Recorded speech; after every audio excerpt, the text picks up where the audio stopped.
ये पुस्तक है फकीर नाम से, द फकीर। इसके 3 पार्ट है। 2 भाग जो है, पहला जो आप येलो कलर की बुक देख रहे हो ये पहला भाग है, और दूसरा ब्लू कलर का इसका दूसरा भाग है। तीसरा भाग जो है उसमें फिर इन दोनों में से कुछ कुछ लेकर तीसरा भाग बनाया है, तो मैंने तीसरा भाग पढ़ा है। लेकिन असली जो भी सार है अध्यात्म का वो इन दोनों में है। सारे जितने टॉपिक आज हम स्पिरिचुअल साइंस के सुन रहे हैं, और वो विद एग्जाम्पल केस स्टडीज, वो सारे इन्हीं 2 किताबों में है। अब ये जो किताब है इसकी शुरुआत कैसे होती है कि रुज़बा भरूचा जो है वो साईं बाबा उनके पास आते हैं और उनको मैसेजेस देने शुरू करते हैं। जैसा हम जानते हैं चैनलिंग, कि वो समाधि में ध्यान की स्थिति में होते हैं और आकर बाबा उन्हें मैसेज देते हैं और वो ऑटो राइटिंग में वो मैसेज लिख लेते हैं, उससे ये किताबें बन गई।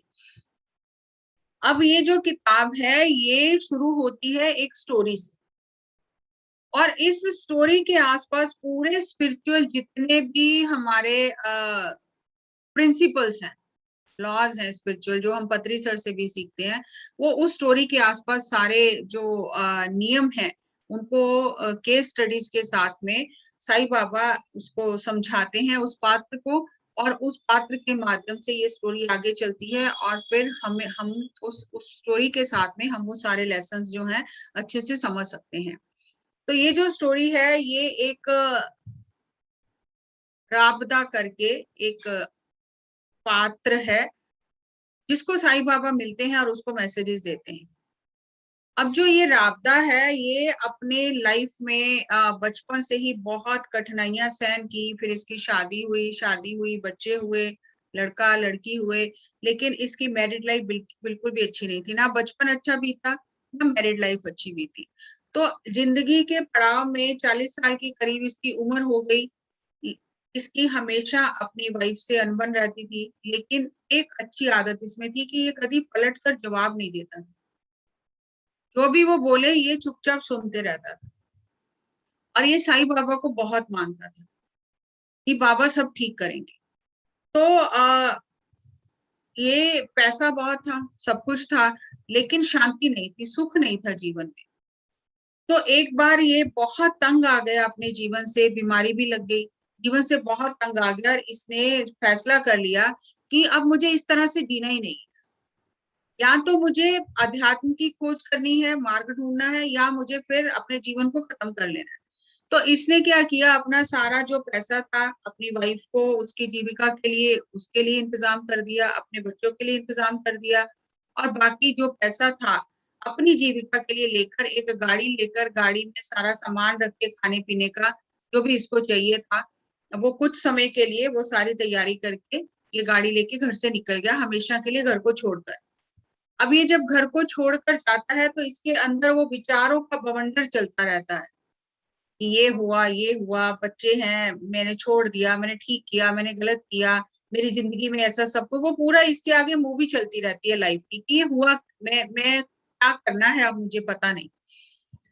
तो वहां चलते चलते जब गाड़ी चला रहा है तो चलते चलते देखता है कि हाईवे पे एक एक्सीडेंट हो जाता है, और कोई बुजुर्ग व्यक्ति जो है उस गाड़ी से उसको टक्कर लगती है और उसका खून बहने लग जाता है, लेकिन जो भी देखने वाले हैं वो सब उसके पास से गुजर जाते हैं, कोई भी रुक के उस बुजुर्ग को देखता नहीं। तो इसको बहुत बुरा लगता है कि अगर कोई व्यक्ति तकलीफ में है तो उसका उसको देखना चाहिए। तो ये अपनी गाड़ी रोक के उतरता है, ये उनको उठाता है, बात करता है उनसे, और कुछ अपनी गाड़ी में से पानी निकाल के उनको पिलाता है, उनकी ड्रेसिंग करता है, और ये कहता है कि मैं आपको हॉस्पिटल लेके चलता हूँ क्योंकि खून बह रहा था। तो वो कहते हैं हॉस्पिटल की जरूरत नहीं है, लेकिन ये उनको उठाता है। जब ये उनको उठा के गाड़ी की तरफ लेके जा रहा होता है तो उनका चेहरा इसको साईं बाबा का चेहरा नजर आता है। अब ये साईं बाबा का चेहरा नजर आता है तो इसके अंदर समझो कि समय आ गया आत्म जागृति का। तो इसको मन में ये विचार आता है कि मैंने इस बुजुर्ग को उठाया है हाथों में, लेकिन इसका वजन क्यों महसूस नहीं हो रहा, बिल्कुल भी वेट नहीं लग रहा है। जैसे किसी को भी उठाओ तो कुछ तो वेट होता ही है ना, लेकिन इसको ऐसा लग रहा है जैसे इसने फूल को उठाया हुआ है। और उठाने से जो इसके हाथ उनके शरीर को टच किए तो उसके शरीर में वाइब्रेशन होने लग गई। अब इसको ये हैरानी हो गई कि ये व्यक्ति जिसको मैं उठा के गाड़ी में लाया हूँ, ये कौन है जिसको हाथ लगाने से, छूने से मेरे अंदर वाइब्रेशन होगी और इसका बिल्कुल भी वजन नहीं है। तो इसका चेहरा भी साईं बाबा जैसा लग रहा है। तो उस समय जब तब तक ये गाड़ी में पहुंच जाता है, उन्हें गाड़ी में लिटाता है, तो वो मुस्कुराने लग जाते हैं। वो कहते जो तू सोच रहा है वही है। तो वहां से उस पात्र से साईं बाबा की बातचीत चलती रहती है। साईं बाबा आते रहते हैं, फिर कभी चले जाते हैं 8 दिन के लिए, फिर उसके पास आते हैं, उसको मार्गदर्शन देते हैं, उसको रास्ता दिखाते हैं, उसको उसके पिछले जन्म, आगे जो सब कुछ उसे इस जन्म में क्या करना है, कैसे लोगों की मदद करनी है, उसको हर समय आके वो गाइड करते रहते हैं। कुछ दिन आके उसके साथ रहते भी हैं।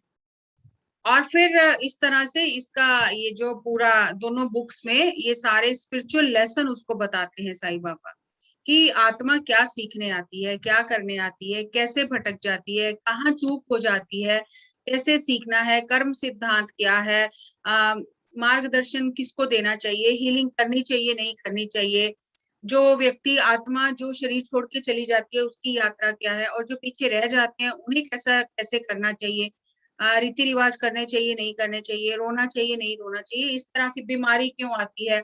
बहुत हर एक सब्जेक्ट पे उन्होंने बहुत बात की है। लेकिन हम देखेंगे कि हम कितने टॉपिक इसमें से समझ सकते हैं, ले सकते हैं। और बाकी आपको और ज्यादा जानना है तो आप बुक्स पढ़ सकते हो।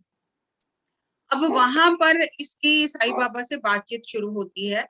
और साईं बाबा इसको कहते हैं कि इसके मन में आता है कि मेरे साथ ही रहे तो अच्छा है, मेरा तो कोई है नहीं इनके बिना, अगर मेरे साथ ही रहे तो अच्छा है। तो ये जो सारी बातचीत होती है टेलीपैथिकली होती है, वो है सामने, लेकिन इसको वो समझ आ जाती है कि वो मुझे क्या कहना चाह रहे हैं। वो बोलते नहीं है, लेकिन वो जो वाइब्रेशन से इसको समझ में आ जाती है कि मुझे क्या बता रहे हैं। तो ये इसके मन में आता है कि अगर मेरे साथ ही रहे तो ज्यादा अच्छा है। तो उसको वो जवाब देते हैं कि मैं तेरे साथ रहने के लिए तैयार हूँ, लेकिन तुझे मेरी शर्त माननी पड़ेगी। तो वो कहते हैं कि आज से तू जो भी तेरे सामने आएगा तो उसकी एनर्जी को रीड कर सकता है, चैनलिंग कर सकता है, उसकी हीलिंग हो सकती है, लेकिन तुझे मैं दिखाई दूंगा, मैं तुझे सब कुछ बताऊंगा, लेकिन तूने मेरा नाम नहीं लेना कि मुझे ये साईं बाबा बता रहे हैं। और मैं तेरे सामने चेयर रखना, मैं उस चेयर पे बैठा रहूंगा, मैं तुझे दिखाई दूंगा, तुझे सब कुछ बताऊंगा, लेकिन तूने उस चेयर की तरफ देखना भी नहीं है, वो खाली रहेगी। तुझे दिखाई देगा लेकिन किसी और को दिखाई नहीं देगा। पर तूने ये नहीं कहना कि यहाँ साईं बाबा बैठे और मुझे बता रहे हैं, तो मेरा नाम नहीं लेना है। तो ये कहता है ठीक है। फिर उसे कहते हैं कि ये पास में एक रेस्टोरेंट है और वहां पर तूने जाके एक टाइम खाना जरूर खाना है। और फिर उसे कहते हैं कि यहाँ समुद्र के किनारे, यहाँ से थोड़ी दूर तेरे को एक घर मिलेगा, और जिसकी समुद्र के फेसिंग है जिसका घर जो है, तो वहां पे एक कमरा लेके तू रहना शुरू कर, और मैं आता जाता रहूंगा। लेकिन ये 3 वचन ये दे देते हैं, ये दे देता है साईं बाबा को। और फिर साईं बाबा इससे बातचीत करके समझाते हैं थोड़ा सा, और फिर थोड़े दिन के लिए चले जाते हैं। अब यहाँ से इसका चैनलिंग शुरू हो जाता है कि साईं बाबा आते हैं, बताते हैं, चले जाते हैं। इसमें साईं बाबा ने उसको जब ये वचन ले लिए उससे तीनों, और फिर इसको साईं बाबा ने कहा कि जब भी तुम खाना खाओ तो तुम खाना अकेले नहीं खाना। तो इसको बड़ी हैरानी होती है कि आप भी चले जाओगे, तो मैं तो अकेला हूं, तो मैं खाना किसके साथ खाऊंगा। अब कह रहे हो खाना अकेले नहीं खाना, तो यहाँ से फिर वो एक एक लेसन की शुरुआत होती है।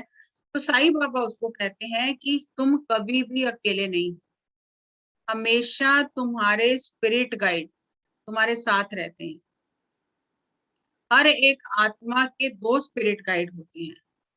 एक जो उसको स्पिरिट वर्ड से उसके साथ आते हैं उसकी सोल की जर्नी में हेल्प करने के लिए, और एक नेचर गाइड होते हैं जो उसकी बॉडी की प्रकृति है, ग्रोथ है, जो शरीर में हम खाते हैं, जो भी शरीर से संबंधित सारी जो अ, अंदर ही अंदर सब काम चलता है, शरीर बड़ा होता है, बुजुर्ग होता है, कैसे बदलाव शरीर में आते हैं, वो हम कुछ नहीं कर रहे, लेकिन शरीर अपने आप पल पल बदल रहा है। तो वो नेचर जो गाइड होते हैं वो उस शरीर का जो भी प्रकृति है उसको देखते हैं। और जो स्पिरिट गाइड होते हैं वो सोल की जर्नी को देखते हैं कि इस आत्मा को कहाँ कहाँ जरूरत है, कैसे कैसे ये चल रही है। लेकिन हमें क्योंकि ये सब्जेक्ट कभी किसी ने बताया नहीं है, तो हम कभी भी जीवन में अपने स्पिरिट गाइड से या नेचर स्पिरिट से हेल्प ही नहीं मांगते, क्योंकि हमें पता ही नहीं है हमारे पास कोई है। हमें लगता है हम अकेले ही जीवन जी रहे हैं और हम बहुत दुखी हैं।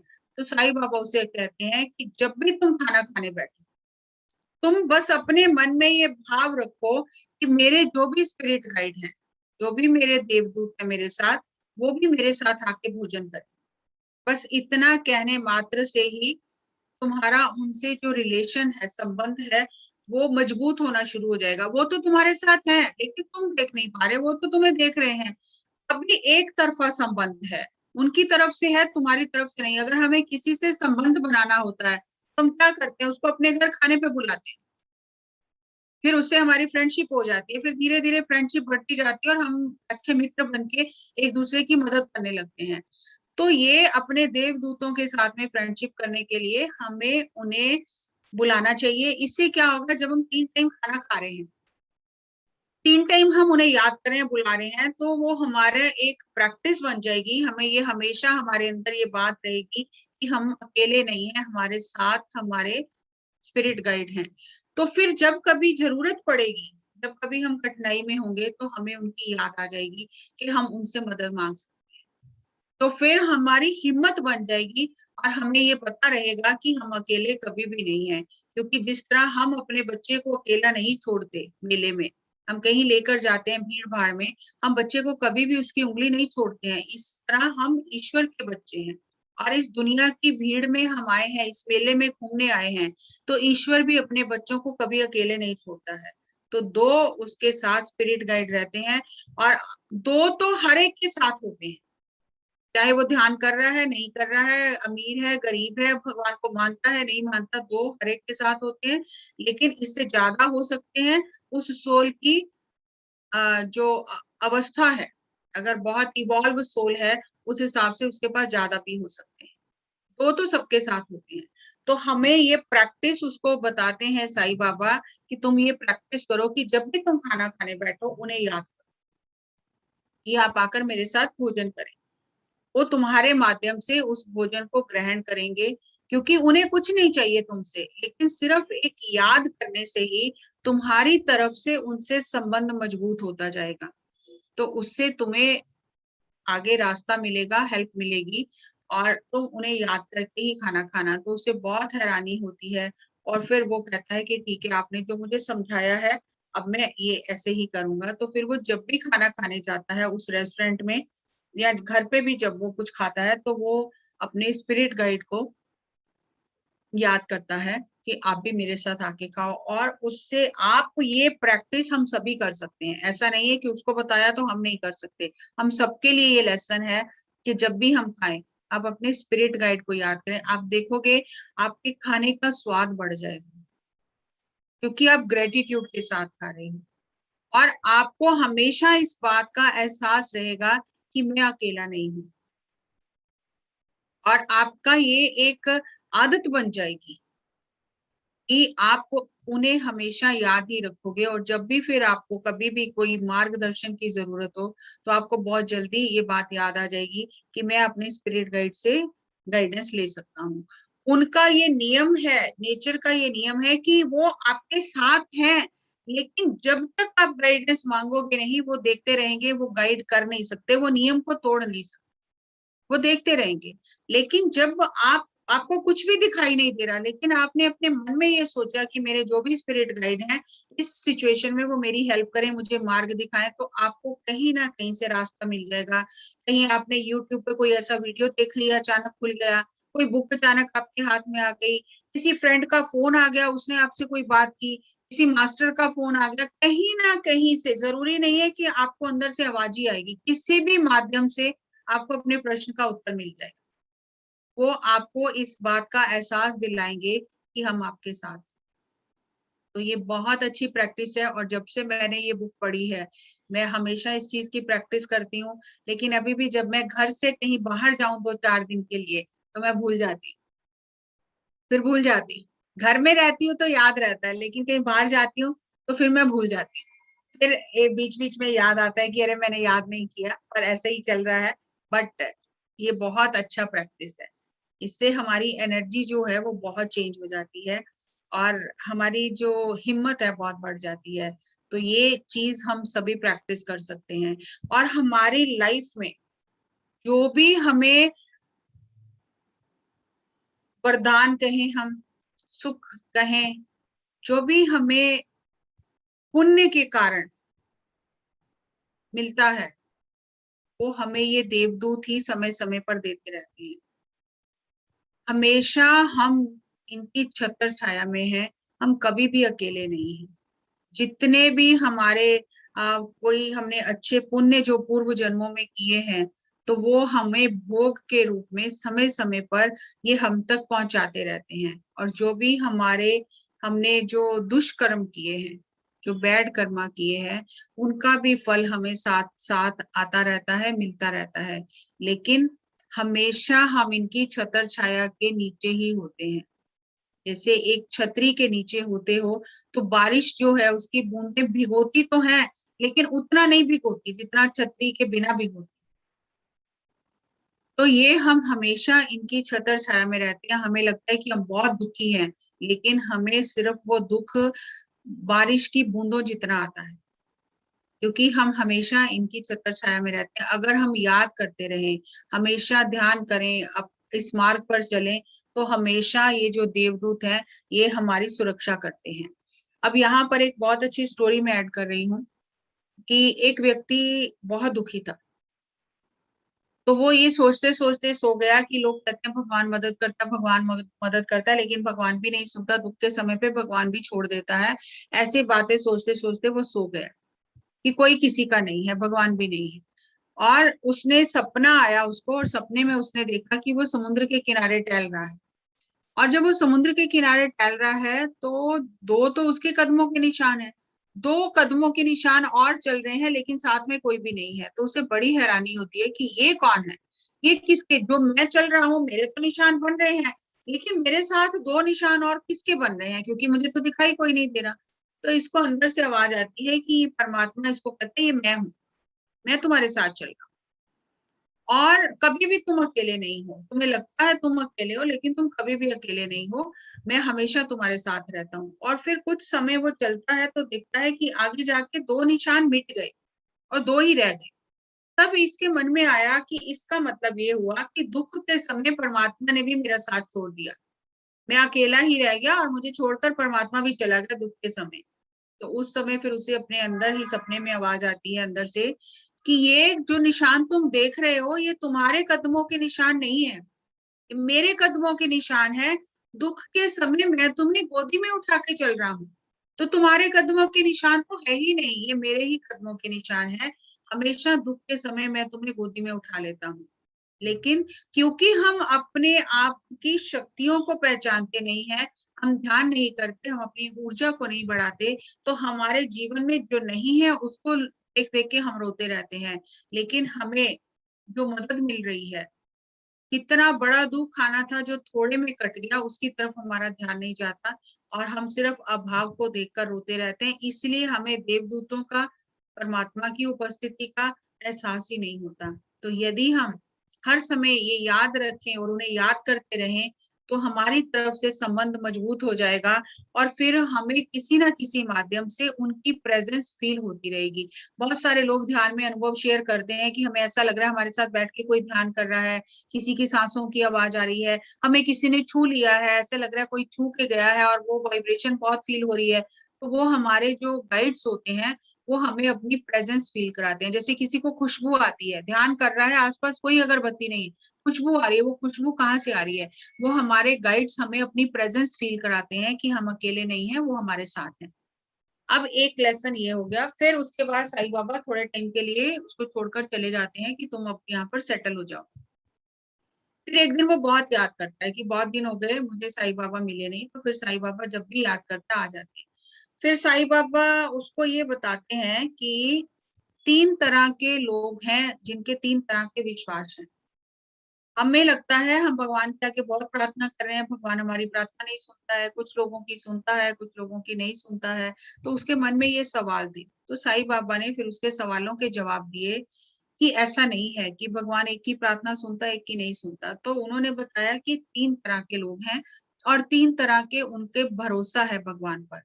तो पहली तरह के जो लोग हैं, उनका भगवान पर, जो भगवान के साथ में नाता है, भगवान परम सत्ता ईश्वर है, जो भी हम समझे, ऊर्जा समझे, तो उनका जो अस्थाई नाता है। अस्थाई नाता कैसे है कि जैसे हमें नौकरी चाहिए और हमने जाके मंदिर में, गुरुद्वारे में प्रार्थना की कि भगवान हमें नौकरी मिल जाए, लेकिन हमें नौकरी नहीं मिली, तो हम फिर गुरुद्वारा छोड़ के मंदिर चले जाएंगे कि दुर्गा माता से प्रार्थना करते हैं। किसी ने कह दिया कि दुर्गा चालीसा करने से मिल जाएगी, तो दुर्गा चालीसा कर लिया। दुर्गा चालीसा करने से नहीं मिला तो हनुमान चालीसा पकड़ लिया और शनि बाबा की करनी शुरू कर दी। तो ऐसे लोग जो हैं, उनका भरोसा एक जगह पे नहीं होता, वो चलते ही रहते हैं, और जहां उनकी मांग पूरी होती है वहां रुक जाते हैं। जहां उनकी मांग पूरी नहीं होती वहां से वो आगे चल देते हैं। तो ऐसे लोग जो हैं, वो अगर दान पुण्य भी करते हैं तो वहां दान करते हैं जहां उनकी मांग पूरी होती है। जहां उनकी मांग पूरी नहीं होती है वहां पर वो दान भी नहीं करते। तो इन लोगों का रिश्ता ऐसा होता है, मेरा काम करोगे तो मैं भी तुम्हारा हूं, तुम मेरा काम नहीं कर रहे तो मुझे भी तुमसे कोई लेना देना नहीं है। तो ऐसे जो फर्स्ट टाइप के लोग होते हैं, इनका कोई गहराई नहीं होती इनके रिश्ते में, ये बदलते रहते हैं। और दूसरी तरह के लोग ऐसे हैं जो जिनका बहुत भरोसा है भगवान पर, बहुत ज्यादा भरोसा, इतना ज्यादा भरोसा हो गया कि वो चाहते हैं कि मेरे जीवन में अगर कोई कठिनाई आई है तो ये तो दूर करनी ही पड़ेगी भगवान। तो वो भगवान के ऊपर एक दावा करने लग जाते हैं कि मैंने इतनी सेवा की, मैंने इतना दान दिया, मैंने इतने पूजा पाठ किए, तो ये तो आपको ठीक करना ही पड़ेगा। तो हमेशा वो चमत्कार चाहते हैं। और वो वहां पर साईं बाबा ने एक बहुत अच्छी मिसाल दी कि ऐसे लोग जो होते हैं, वो दिल खोल के दान पुण्य करते हैं, लेकिन उनकी शर्त ये होती है कि हमारे जीवन में कोई भी तकलीफ आनी ही नहीं चाहिए, क्योंकि हम इतना कर रहे हैं। अगर वो गुरु के पास भी जाते हैं तो उनको लगता है कि हमने इतना दान पुण्य किया है, गुरु की इतनी सेवा की है, तो गुरु को हमने अच्छे आसन पर, गुरु हमने अपने साथ में बिठाए। वो स्पेशल ट्रीटमेंट की मांग करते हैं हर जगह। तो वहां पर साईं बाबा उसको ये बताते हैं कि ऐसे लोग जो हैं, वो अपने गुरु को, भगवान को एक एस्ट्रल वेटर समझते हैं।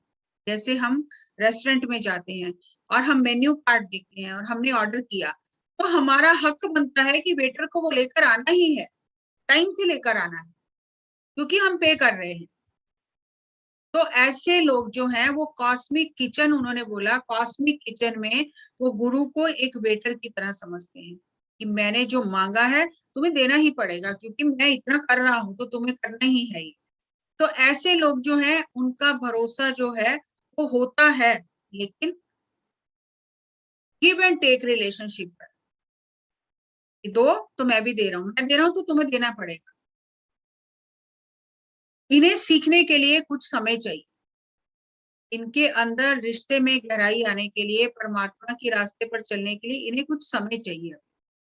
ये सिर्फ भौतिक सुखों में ही उलझे रहते हैं कि मेरा बच्चा ठीक हो जाए, नौकरी लग जाए, घर बन जाए, गाड़ी आ जाए, ये सब चीजों में ये लोग, कोई तकलीफ हो गई तो ये तकलीफ ठीक हो जाए, ये सब चीजों में लगे रहते हैं। तीसरी तरह के ऐसे साधक होते हैं जिनका टोटल एक्सेप्टेंस और सरेंडर होता है, वो कुछ मांगते ही नहीं। और वो सेवा भी इस तरह से करते हैं कि ऐसा नहीं है कि सामने गुरु बैठा है तो झाड़ू मारेंगे, पोछा मारेंगे, पानी पिलाएंगे, नहीं, वो गुरु रहे ना रहे उनकी सेवा में कोई फर्क नहीं आता। वो अपना काम करते ही रहते हैं। जरूरी नहीं है कि मुझे गुरु देखे तब मैं करूं। वो अपनी सेवा में पूरे एक्सेप्टेंस के साथ, सरेंडर के साथ लगे रहते हैं। और अगर उनके जीवन में कोई कठिनाई आती है तो वो उस बात का भी शुक्रिया अदा करते हैं। और वो उनके मन में ये भाव आता है कि गुरु के पूछे बिना, गुरु से पूछे बिना तो कोई कष्ट भी मेरी तरफ नहीं आ सकता। अगर ये आया है तो जरूर गुरु मेरी परीक्षा ले रहा है, मेरे सब्र का इम्तिहान हो रहा है, मेरे कोई कर्म कट रहे हैं, और गुरु इसमें मुझे निकलने की शक्ति देगा। वो कोई भी मांग नहीं रखते कि मेरा ये दुख ठीक हो जाए, मेरा बच्चा ठीक हो जाए, ऐसा क्यों हो गया, वैसा क्यों हो गया। वो टोटल एक्सेप्टेंस और सरेंडर में रहते हैं। इसमें अब साईं बाबा उसको एक केस बताते हैं जो कि उसी का फ्रेंड होता है। राबदा का फ्रेंड होता है। तो बोलते हैं कि वो जो देखो तुम्हारा मित्र है, उसको एस्ट्रली उस मित्र के पास लेकर जाते हैं। यहाँ पर अब उसको बता भी रहे हैं, और उसकी जो ट्रेनिंग हो रही है वो सूक्ष्म शरीर के स्तर पर भी हो रही है। तो उसको उस मित्र के पास सूक्ष्म शरीर में उसका हाथ पकड़ते हैं और उसको उस मित्र के पास ले जाते हैं। अब उसके मित्र जो उसका होता है, उसका जो बेटा होता है वो बहुत बीमार हो जाता है रात को, उसकी सांसें उखड़ने लग जाती हैं, वो उसको हॉस्पिटल लेकर जाता है। तो डॉक्टर उसको ये कहते हैं कि इसके बचने की उम्मीद बहुत कम है, हम अपनी कोशिश करेंगे लेकिन पता नहीं बचेगा कि नहीं बचेगा। और डॉक्टर उसको आईसीयू में ले जाते हैं। वो उस समय बिना घबराए, बिना कुछ सोचे, वो साईं बाबा के आगे हाथ जोड़ता है कि बाबा आप जो भी करोगे मुझे मंजूर है, अच्छा ही करोगे। वो ना तो कहता है मेरे बेटे को बचा लो, मेरे बेटे को ठीक कर दो, कुछ भी नहीं कहता, जो भी आप कर रहे हो मुझे मंजूर है, ठीक है। तो उसको अभी ऐसा हो जाता है कि अभी बच्चे की मृत्यु की खबर आएगी अंदर से, क्योंकि डॉक्टर ने कह दिया था कि हम ये बचेगा नहीं। और वो उसी स्थिति में रहता है, सरेंडर में और एक्सेप्टेंस में रहता है। तभी कुछ समय बाद एक सिस्टर आती है और उसको आकर बताती है कि आपका बेटा पूरी तरह सुरक्षित है, बच गया है, अब खतरे की कोई बात नहीं। तो उसके एक्सेप्टेंस और सरेंडर में कोई फर्क नहीं आता। वो फिर भी साईं बाबा को याद करता है और वो कहता है कि बाबा जो आपकी मर्जी है मुझे मंजूर है। ये नहीं कि पहले पता चला कि वो नहीं बचेगा तो रोना शुरू कर दिया कि बाबा ये मेरे साथ ऐसा क्यों कर रहे हो, या बाद में पता चला बच गया तो नाचना शुरू कर दिया कि देखो मैं मुझे तो पता ही था ये हो जाएगा। तो वो दोनों स्थितियों में एक समान रहता है। तो वो साईं बाबा कहते हैं जो ऐसा साधक होता है, जो ऐसा भक्त होता है, जो ऐसा शिष्य होता है, उस पर गुरु को भी गर्व होता है कि इसने मेरी शिक्षा को आत्मसात कर लिया है। तो ऐसा सच्चा साधक जो होता है, गुरु भी उस पर गर्व करता है। तो ये ऐसा साधक बनना है। गिव एंड टेक रिलेशनशिप, या बदलता हुआ अस्थाई रिलेशनशिप की मैं भी तुम्हें कुछ, तुम मुझे नहीं दे रहे हो तो मेरा तुम्हारा कोई रिश्ता नहीं है, तो वैसा रिश्ता ना होके। और ये आत्मा कई जन्मों की यात्रा के बाद थर्ड स्टेज में पहुंचती है। ऐसा नहीं है कि जिनका रिलेशन अस्थाई है तो वो गलत कर रहे हैं, वो आत्मा की वो अभी वो स्टेज है। फिर जैसे जैसे आत्मा सीखती है, फिर वो सेकंड स्टेज में जाती है। फिर सेकंड स्टेज में कुछ समय बिताने के बाद उसे समझ आ जाती है कि संसारिक मांग रखने का कोई लाभ नहीं है, क्योंकि सब कुछ तो यही छूट जाना है, मुझे अपनी आध्यात्मिक प्रगति करनी है। तो फिर वो थर्ड स्टेज में पहुंचती है। तो हम ये देख सकते हैं अपना अंदर, अपने झांक कर देख सकते हैं कि हमारा अपने गुरु के साथ में कैसा रिलेशन है। या हमारा गिव एंड टेक रिलेशन है, या हमारा एक्सेप्टेंस और सरेंडर का रिलेशन है। तो जैसे जैसे सोल मैच्योर होती है, उसकी सांसारिक मांगे खत्म हो जाती हैं, और वो हर अवस्था में सरेंडर और एक्सेप्टेंस में रहती है। तो ये उसको साईं बाबा ने बताया। और फिर वो वहां पर एक, जब खाना खाने जाता है तो एक व्यक्ति खाना खा रहा होता है उसी रेस्टोरेंट में। अब जब ये वैसे किसी से बात इतनी करता नहीं है, लेकिन पता नहीं उस दिन इसको क्या होता है, उसके पास बैठ के खाना खाने लग जाता है। और उसको वो बहुत परेशान होता है। तो ये उसको कहता है कि तुम परेशान हो, तुम्हारे कुछ काम रुके हुए हैं, तुम्हारी बेटी फॉरेन जाना चाहती है लेकिन उसका रास्ता नहीं बन रहा है, बट थोड़े टाइम बाद तुम्हारे सारे काम हो जाएंगे, और तुम थोड़ा चैरिटी करना शुरू करो। तो उसको बड़ी हैरानी होती है। तो कहते हैं कि जितनी भी तुम्हारी इनकम है उसमें से 5% तुम चैरिटी करना शुरू करो, तब तुम्हारा फायदा होगा। तो वो बड़ा हैरान होता है कि आपको कैसे पता चला कि मेरी बेटी का काम रुका हुआ है, वो फॉरेन नहीं जा पा रही है।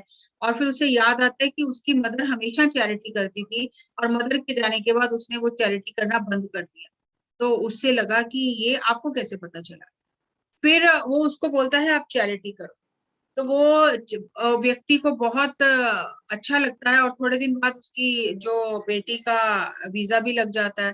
तो वो फिर इससे मिलता रहता है। तो फिर उसका बहुत सारी चीजें ऐसी होती हैं कि वो उसको कहता है कि जो कैंसर पेशेंट है वहां पर अपनी चैरिटी आप वहां पर दे दो, हॉस्पिटल में वहां पे उनकी सेवा करो, उसमें लगा दो।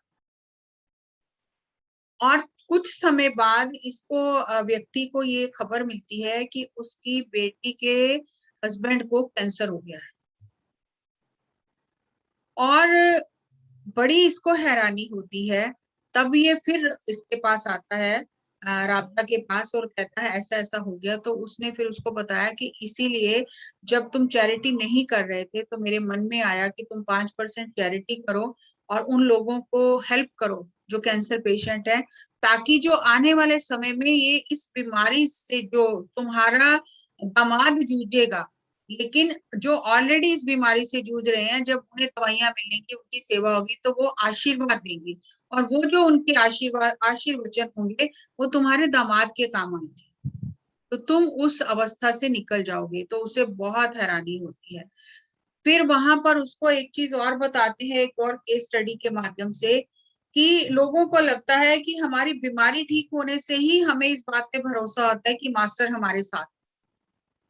लेकिन कई बार मास्टर देखता है कि अगर एक्सीडेंट में ये व्यक्ति बच जाता है और इसे अपने जीवन के 20 साल विकलांग होके पलंग पर दूसरों के सहारे रह के गुजारने हैं, लेकिन इसे मास्टर से बहुत प्यार है, समर्पण है, तो ऐसी स्थिति में कर्मों का फल, अच्छे कर्मों का फल ये भी होता है मास्टर आपका, वो जो 20 साल आपने बिस्तर पर बिताने हैं, वो कर्म आपके काट के मास्टर आपको जीवन से ही मुक्ति दे देता है। तो वो कहता है कि आप इस बात का मूल्यांकन नहीं कर सकते कि अगर हमें गुरु ने बचाया नहीं है तो इसका मतलब गुरु ने हमारा कुछ हेल्प नहीं किया। कई बार ये हेल्प जो होती है, हमें आने वाला समय दिखाई नहीं देता, और वो हेल्प बहुत जरूरी होती है। तो उससे वो फिर प्रश्न करते हैं कि क्या 20 साल तड़प तड़प के बेड पे जीना, अगर वो जीवन दान दे देता है गुरु, क्या वो जीवन सही है, या आपके कर्म कट गए और आपने एक ही झटके में कर्म भोग के जीवन आपका खत्म हो गया और आप अगली यात्रा पे निकल गए, तो किसमें आपको गुरु की कृपा लगती है, बेड पे रहने में या चले जाने? तो कई बार हम अपने जीवन के आने वाले समय को तो देख ही नहीं सकते, लेकिन हम अपनी छोटी बुद्धि से गुरु को भी आंकना शुरू कर देते हैं कि गुरु हमारी मदद नहीं कर रहा। तो इसलिए उन्होंने कहा कि कई बार आपका चले जाना आपकी भलाई के लिए अच्छा होता है, तो गुरु जो है वो आपके कर्म काट देता है, कि आप जो कष्ट सहने वाले हो 20 दिन तक, 20 साल तक, वो आपका कष्ट गुरु काट देता है, लेकिन आपको कुछ भी पता नहीं चलता, और आप फिर भी गुरु के ऊपर इस बात का संदेह करते हो कि गुरु ने हमारी मदद नहीं की। तो एक एक लेसन जो है वो बहुत ही कमाल का है। अब यहाँ पर एक चीज और बताते हैं उसको, universe is bind by the principle of energy. अब लोगों को ये लगता है कि हमारी तो एनर्जी हीलिंग को कर देगा, कोई रेकी हीलिंग कर देगा, कोई हमारी एनर्जी बैलेंस कर देगा, कोई हमारे कर्मा बैलेंस कर देगा। तो पत्री सर ने तो वैसे ही इसको हटा ही दिया है पीएसएसएम से। लेकिन अब देखो ये बुक कितनी पहले की छपी है, इसमें साईं बाबा ने भी यही बताया है कि universe is bind by the principle of energy. Homeless energy someone has to foot the bill. Energy transfer from one account to other. Energy एक अकाउंट से दूसरे अकाउंट में हम ट्रांसफर कर रहे हैं। मान लो कि व्यक्ति बीमार है और कोई उसकी हीलिंग कर रहा है। अब बीमार का मतलब है कि उसके अंदर ऐसी एनर्जी है, जो एनर्जी उसकी बैलेंस नहीं है, डेंस एनर्जी है, हैवी एनर्जी है, बीमारी वाली एनर्जी है। अब वो एनर्जी उसको बॉडी में परेशान कर रही है। अब उस एनर्जी को जो कोई हीलर या गुरु भी बाहर निकालता है कि ये व्यक्ति सुखी हो जाए, अब वो एनर्जी जो है वो ऐसे ही नहीं जाएगी, वो किसी को अपने ऊपर लेनी पड़ेगी। चाहे वो हीलर अपने ऊपर ले, चाहे वो गुरु अपने ऊपर ले, क्योंकि आपने कॉस्मिक किचन में कुछ ऑर्डर किया और ऑर्डर आ गया। अब आप ये नहीं कह सकते कि ये तो मेरा ऑर्डर नहीं है, वो ऑर्डर आपको लेना ही पड़ेगा। आपने कुछ गलत कर्म किए, उस गलत कर्मों से वो आपकी डिलीवरी आ गई, कुरियर आ गया आपको कि आपने ये किया था, अब ये आप ले लो अपना पैकेट वापस। अब आप ये नहीं कह सकते कि ये मेरा पैकेट नहीं है, क्योंकि यूनिवर्स में तो कभी ऐसा होता नहीं है। आप कितने भी जन्म ले लो, लेकिन वो एनर्जी पैकेट आपको सही समय पर डिलीवर हो जाए, जो आपका बैलेंस है, चाहे वो गुड कर्मा है चाहे वो बैड कर्मा है। लेकिन जो बैड कर्मा है, अगर कोई हम किसी के कोई तकलीफ में है, कष्ट में है, शारीरिक मानसिक स्तर पे, अगर हम उसको हीलिंग करने जाएंगे, तो हम एक अकाउंट से पैसा निकाल के दूसरे अकाउंट में ट्रांसफर करते हैं। अब मान लो एक अकाउंट से पैसा निकाल लिया हमने, उसकी हीलिंग कर दी, लेकिन वो एनर्जी जो हमारे पास आई वो हमें आगे ट्रांसफर करनी नहीं आई, वो हमारे पास ही रह गई। तो धीरे धीरे वो हमारे अंदर एनर्जी लोगों की हीलिंग करने से जमा हो जाएगी, और उसके ऊपर ब्याज बढ़ता जाएगा, क्योंकि आपने लोगों का ले तो लिया, अब आपको उसको चुपकारा करना नहीं आता, तो वो हीलर एंड में जाके फिर वो एनर्जी ले लेके लोगों की बीमार हो जाते हैं। क्योंकि वो जो घर से आपने किसी को निकाला, अब आपके घर में कोई रह रहा था और उसने आपके घर में एक जगह ऑक्यूपाई की हुई थी, घेरी हुई थी एक जगह, अब आपने उसको जबरदस्ती घर से बाहर निकाल दिया, अब वो कहीं तो जाके रहेगा ना, आपने तो निकाल दिया, लेकिन कहाँ रहेगा वो कहते हैं homeless energy someone has to foot the bill. चाहे वो हीलर सहन करे, चाहे वो गुरु सहन करे, वो किसी को सहन, इसीलिए कहते हैं कि जो गुरु होते हैं, आते हैं धरती पर, वो दूसरों के कष्ट ले लेते हैं, क्योंकि वो एनर्जी को बैलेंस करने के लिए उन्हें अपने ऊपर लेना ही पड़ेगा। इसलिए पत्री सर ने ये जब साईं बाबा उसको चीजें बता रहे हैं, वही चीजें पत्री सर हमें बता रहे हैं कि उन्हें ध्यान सिखाओ, वो अपना खुद बैलेंस करें, हम क्यों बैलेंस करें उनका? हम उनका होमवर्क करके अपने ऊपर पैरों पे कुल्हाड़ी मार रहे हैं और उन्हें भी उनके लेसन सीखने नहीं दे रहे। अगर उसने उस लेसन नहीं सीखा तो हमने उसको हील कर दिया, उसने लेसन नहीं सीखा तो हमने उसके रास्ते में रुकावट डाली है, उसका भलाई नहीं की है, और हमने उस एनर्जी को अपने ऊपर लेकर अपना भी नुकसान कर लिया है। तो साईं बाबा उसको बोलते हैं कभी भी किसी का हीलिंग नहीं करना चाहिए, क्योंकि ये एनर्जी ट्रांजैक्शन जो है, पैसे की ट्रांजैक्शन में ही गलतियां हो जाती हैं, तो एनर्जी ट्रांजैक्शन जो दिखाई भी नहीं देती है आंखों से, उसमें कितनी भूल हो सकती है। तो कभी भी किसी को हील नहीं करना, उनको ध्यान सिखाना है ताकि वो अपनी हीलिंग खुद कर सके। और यहाँ पर उन्होंने बताया कि जब कई बार गुरु ये देख लेता है कि आपने सबक सीख लिया, तो आपके जो कर्म होते हैं, जो आपने कष्ट भोगना है, वो सपने में गुरु पूरा कर देता है, वो कट जाता है सपने में और आपकी मदद हो तो जाती ये है। पावर ऑन हो जाता है, पर ये चालू करने से चालू ही नहीं होता। ये ये कौन बोल पावर रहा है? ऑन, ये दिखाता है यहाँ पे सिग्नल। ये म्यूट करो आप इनको, लगा। म्यूट करिए। तो कई बार सपने में कर्म जो है वो गुरु काट देता है। यहाँ पर उन्होंने कहा कि हमें लगता है बैड कर्मा का हमें रिजल्ट भोगना पड़ता है, सहना पड़ता है, परिणाम हमें भोगना पड़ता है, लेकिन अगर हम गुड कर्मा करते हैं, अच्छे कर्म करते हैं और फल की इच्छा रखते हैं कि मैंने अच्छा किया है, अब बदले में वो भी मेरे साथ कुछ अच्छा करेगा, तो उस कर्म को भोगने के लिए भी धरती पर जन्म लेना पड़ता है आकर। इसीलिए भगवत गीता में कहा गया कि कर्म कर, फल की इच्छा मत कर। अगर हम फल की इच्छा रखते हैं शुभ कर्म करने के बाद भी, तो कई बार वो शुभ कर्म का फल भोगने के लिए हमें धरती पर आना पड़ता है। जबकि हम अगर फल की इच्छा नहीं रखते तो हमारा काम खत्म हो गया था, लेकिन फल की इच्छा रखने से वो फल भोगने आएंगे, और फल भोगने आएंगे तो कुछ और कर्म कर जाएंगे, तो फिर वो बंधन में बंध गए।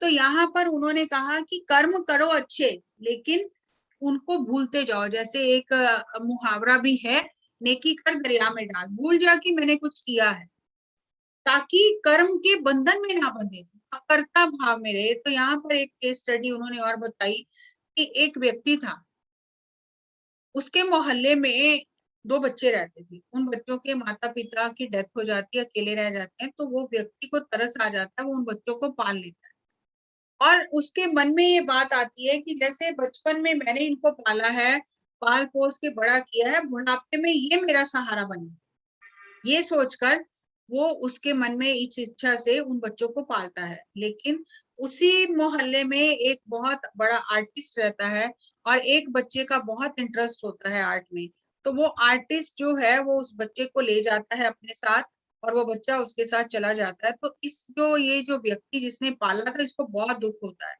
कि मैंने इसके साथ इतना अच्छा किया और अब ये मुझे धोखा देके चला गया है।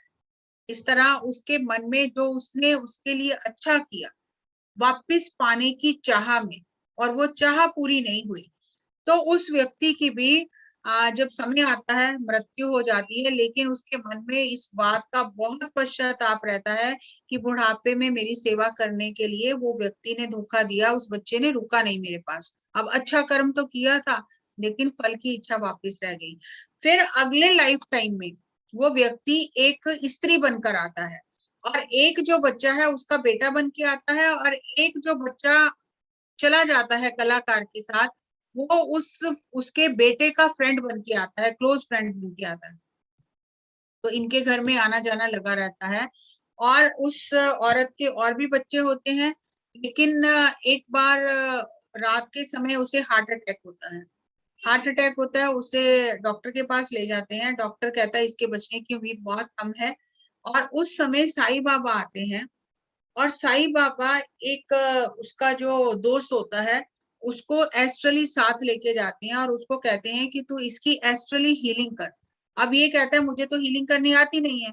तो साईं बाबा कहते हैं मैं तुझे बताता हूँ कैसे हीलिंग करनी है। तो उसको बोलते हैं कि इसके हार्ट को सक करके, जैसे सक्शन पाइप होता है, हार्ट को सक करके पूरा जो काला काला मैटर है उसको निकाल के थूक दे बाहर, ताकि इसका हार्ट का ब्लॉकेज क्लियर हो जाए।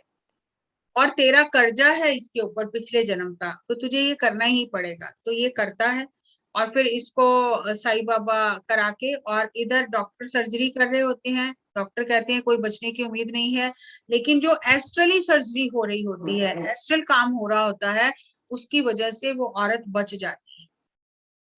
और उसका जो ये बेटा एक होता है, वो सपने में ये सब कुछ देख रहा होता है कि ऐसा ऐसा हो रहा है। और तभी हॉस्पिटल से फोन आ जाता है कि अब आपकी मदर जो है वो खतरे से बाहर है। तो एकदम उसको झटका लगता है कि जो मैंने देखा, इधर मैंने देखा और उधर वो हील हो गई, तो ये इन दोनों का कनेक्शन है। अब उस समय जो उसका फ्रेंड होता है वो भी आता है, और वो भी बताता है कि मैंने रात को ऐसा ऐसा देखा। तो वो सारी बातें जुड़ जाती हैं, उन्हें समझ आ जाता है कि साईं बाबा ने इसकी हीलिंग कराई है।